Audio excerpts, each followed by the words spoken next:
ہمارے ارد گرد کی دنیا ناقابل تصور رفتار سے تبدیل ہو رہی ہے۔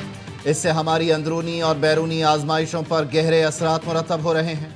یہ اثرات ہائیبریڈ محاذ آرائی سے لے کر جنگ تک محیط ہیں۔ سبکدوش chairman joint chiefs of staff committee general Sahir Shamshad Mirza کا الوداعی خطاب۔ کہا، ان حالات میں مسلح افواج کو زیادہ ہم آہنگی، مشترکہ تعاون اور یکسو مقاصد کے ساتھ تیار رہنا ہوگا۔ مکمل با اختیار اور مناسب صلاحیت سے لیس مسلح افواج نظام کے لیے عملی ضرورت ہے۔ ہماری افواج کو مربوط حکمت عملی سے مستقبل کی جنگوں کے لیے تیار رہنا ہوگا۔ تینوں افواج بالخصوص جوائنٹ سٹاف ہیڈ کوارٹرز کے لیے نیک تمنائیں اور دعائیں۔ یہ ڈھانچہ جس طرح بھی قائم کیا جائے، اپنی نئی ذمہ داریوں کو ایمانداری اور عزم کے ساتھ پورا کرنا چاہیے۔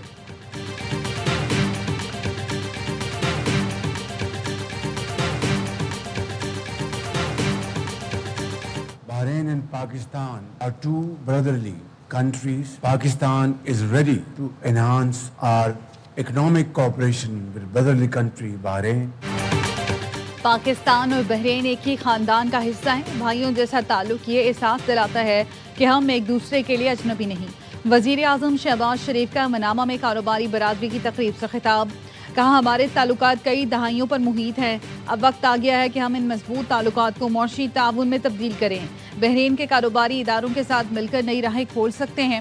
زراعت، آئی ٹی، مصنوعی ذہانت، ٹیکنالوجی اور دیگر شعبوں میں تعاون ضروری ہے۔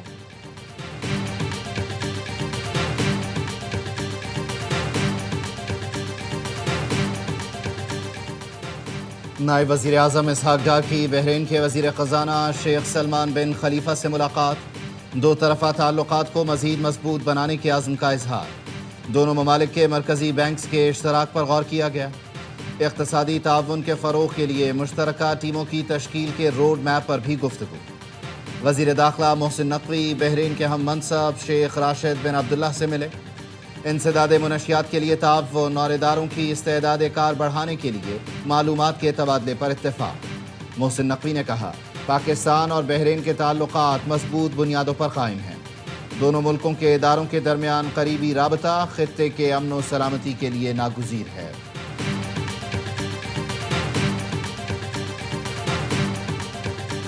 وزرائے اعلیٰ حکومتی عہدیداران اپنی توجہ فضول قسم کی کاموں میں رکھتے ہیں۔ جلسہ کرو، گھیراؤ کرو، جلاؤ کرو، مار دو، کھینچ لو، گالی گلوچ، دنگا فساد۔ مجھے سمجھ نہیں آتی کہ وہ لوگ اپنا ٹائم فضولیات میں برباد کریں۔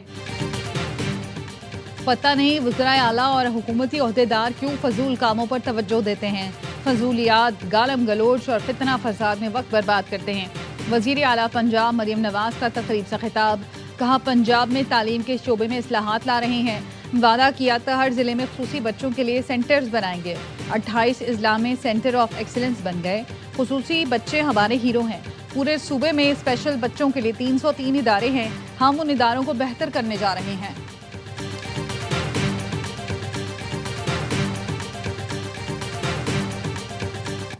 7 سال ہو گئے ہمیں فائنینشلی مرج نہیں کیا گیا۔ ان 7 سالوں میں خیبر پختونخوا کے ساتھ ہمارے قبائلی اضلاع کے ساتھ انتہائی ناانصافی ہوئی۔ ہمارا شیئر NFC میں 14.6% بنتا ہے۔ 350 سے 400 ارب روپے بنتے ہیں۔ یہ ہر سال خیبر پختونخوا کو نہیں دیے۔ 7 سال میں خیبر پختونخوا اور قبائلی اضلاع سے ناانصافی ہوئی۔ وفاقی حکومت 5300 ارب روپے کی کرپشن کر چکی ہے۔ آپ کے ٹیکس کے پیسوں سے بیرون ملک جزیرے اور فلیٹ خریدے جا رہے ہیں۔ وزیر اعلیٰ خیبر پختونخوا سہیل آفریدی کہتے ہیں، یہ پیسے اپنے گھر یا جیب سے لے کر نہیں آئے، یہ عوام کے ٹیکس کا پیسہ ہے۔ آپ نے حکمرانوں سے سوال کرنا ہے۔ میں نوجوانوں کو تنہا نہیں چھوڑوں گا، خون کے آخری قطرے تک لڑوں گا۔ خیبر پختونخوا حکومت نوجوانوں کا مستقبل محفوظ بنانے کے لیے کام کر رہی ہے۔ بدقسمتی سے حکومت نہ ریفارم کر سکی ہے، نہ گورننس کو بہتر کر سکی ہے، نہ ہی کرپشن کو کنٹرول میں لا سکی۔ 7000 ارب سالانہ پاکستان کا یہ نقصان ہو رہا ہے۔ حکومت گورننس بہتر کر سکی نہ اصلاحات۔ معاشی صورتحال اور کرپشن پر IMF نے رپورٹ جاری کی۔ IMF نے تخمینہ لگایا پاکستان کا 7000 ارب سالانہ نقصان ہو رہا ہے۔ سابق وزیر اعظم شاہد خاقان عباسی کی پریس کانفرنس۔ کہا، یہ وہ نقصان ہے جو اصلاحات نہ کرنے سے ہر سال ہو رہا ہے۔ سمجھ نہیں آتی حکومت کیوں اصلاحات کرنے سے قاصر ہے۔ IMF کہتا ہے اگر کرپشن کنٹرول نہیں کریں گے تو مسائل ہوں گے. IMF رپورٹ ان باتوں کا نچوڑ ہے جو ہم عرصے سے کہہ رہے ہیں.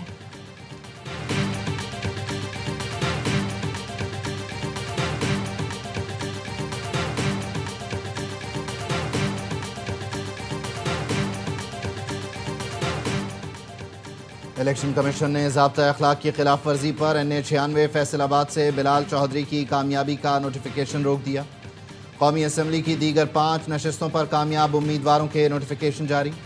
NA18 ہری پور سے بابر نواز خان, NA104 فیصل آباد سے دانیال احمد, NA129 لاہور سے محمد نعمان, NA143 ساہیوال سے محمد طفیل اور NA185 DG خان سے محمود قادر کامیاب قرار پائے. پنجاب اسمبلی کی 7 نشستوں پر کامیاب امیدواروں کے نوٹیفیکیشن بھی جاری.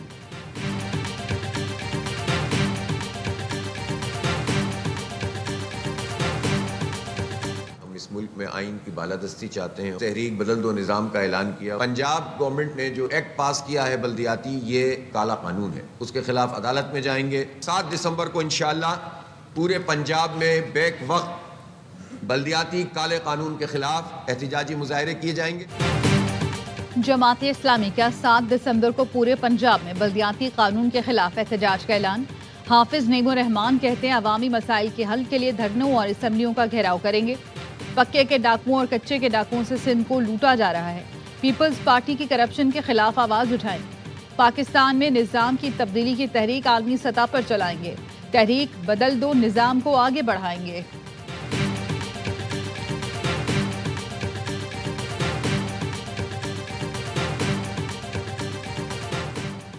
بھارتی وزیر دفاع کے بیان کے خلاف سندھ اسمبلی میں قرارداد پیش. وزیر اعلیٰ سندھ مراد علی شاہ نے اظہار خیال کرتے ہوئے کہا سندھ کو پاکستان سے کوئی الگ نہیں کر سکتا. بھارتی وزیر دفاع کے بیان کی مذمت کرتے ہیں. راج ناتھ نے سندھو کا پانی نہیں پیا, شاید اسی لیے ایسے بیان دے رہا ہے. دریا کے دہانے پر کھڑے ہو کر بلاول بھٹو نے کہا تھا مودی غور سے سنو, سندھو ہمارا ہے. راج ناتھ کا قصور نہیں, شکست کی وجہ سے اس کی ایسی حالت ہو گئی ہے.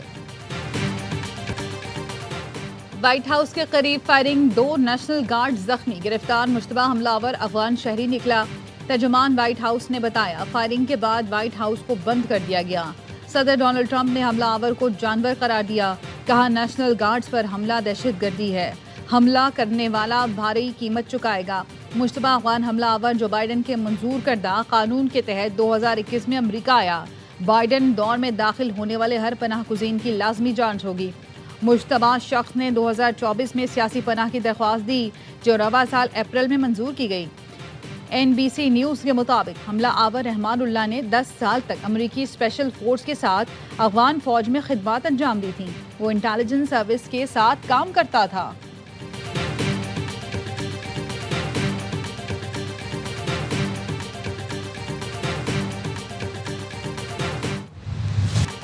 وائٹ ہاؤس کے نیشنل گارڈز پر حملے کے بعد صدر ٹرمپ کا واشنگٹن DC میں 500 اضافی اہلکار تعینات کرنے کا حکم.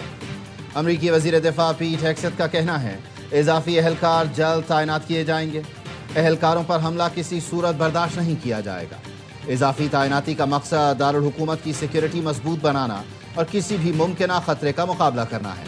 فائرنگ کے واقعے میں افغان شہری کے ملوث ہونے کے بعد امریکہ نے افغان شہریوں کے لیے امیگریشن کی تمام درخواستیں روک دی. محکمہ امیگریشن کا کہنا ہے سیکیورٹی پروٹوکول کے تحت درخواستوں کی مزید جانچ کی جائے گی. امریکی عوام کی حفاظت اولین ترجیح ہے.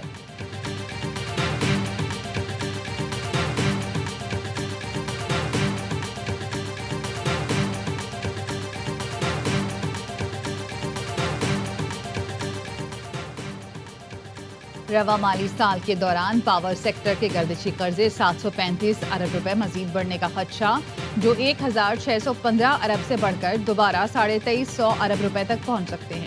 522 ارب باقی گردشی قرضہ ختم کرنے کے لیے 120 ارب روپے کی پرنسپل ریپیمنٹس ہوں گی.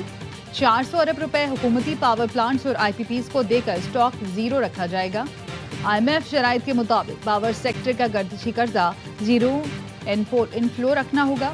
بجلی کی تقسیم کار کمپنیوں کے نقصانات کم کرنے سے 18 ارب روپے اکٹھے ہوں گے. کمپنیوں کی ریکوریز بہتر کرنے کے بعد 121 ارب روپے کی ریکوری ہوگی.